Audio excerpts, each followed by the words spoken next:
I've been waiting all season for Navigator. Tulsa King hasn't exactly been firing on all cylinders in Season 2, but Episode 6 kicks things into a much higher gear on all fronts. The Atlanta sit-down arranged in the previous episode yields multiple tricky new arrangements, while a budding romance is developing in Dwight's camp. And Tyson, albeit through his own short-sighted decision-making, suffers an irreversible tragedy that'll reroute the show's back half. This feels like a return to peak Season 1 form. The dialogue crackles in the sit-down, showing the value of actually getting all these characters in the same place now and again. And we emerge with several villains who represent a real threat, not to mention another, potentially mysterious player, though more on that in a little while. The Atlanta sit-down. There's an unnecessary amount of funny stuff surrounding the sit-down.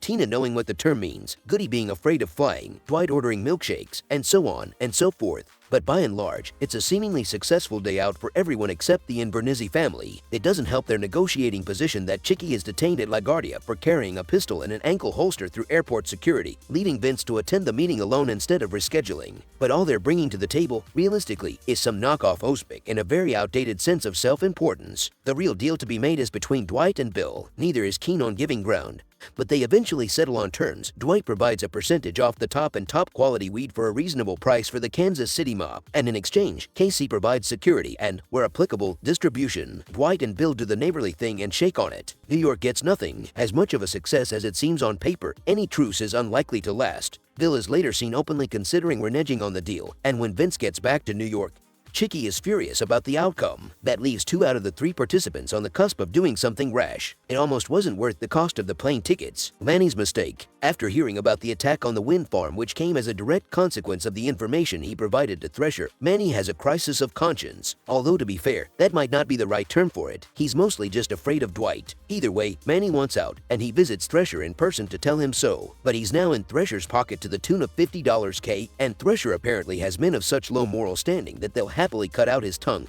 and send it to his children. So he's stuck between a rock and a hard place. He has to keep giving Thresher information, and he can't turn to Dwight because of the information he has already supplied. Thresher also seems to have a bit more control of Jackie and his trafficked army than I might have given him credit for. There's still something amiss between the two of them, but I do wonder if they can get on the same page for long enough to pool their resources into getting rid of Dwight. Tyson's tragedy. Tyson's relationship with his father, Mark, has been fraught all throughout both seasons of Tulsa King. Here in Navigator, Tyson uses the titular car to ferry his dad around while Dwight is in Atlanta, seeing how loyal and useful he is to Tulsa's more impoverished communities. After the bonding session, which is what it turns out to be, Tyson decides to buy the Navigator from Dwight and gift it to his father. It's a beautiful gesture. Mark loves the car, but also an incredibly stupid one, since Tyson had spent the previous day clocking the same suspicious car following them around. The Navigator is clearly associated with Dwight, and anyone trying to target him would, inevitably, target the car. And this is precisely what happens. As Mark gleefully sets off to work in his fancy new vehicle, Tyson spots the tail car speeding away, and just like that, the Navigator explodes, presumably killing Mark.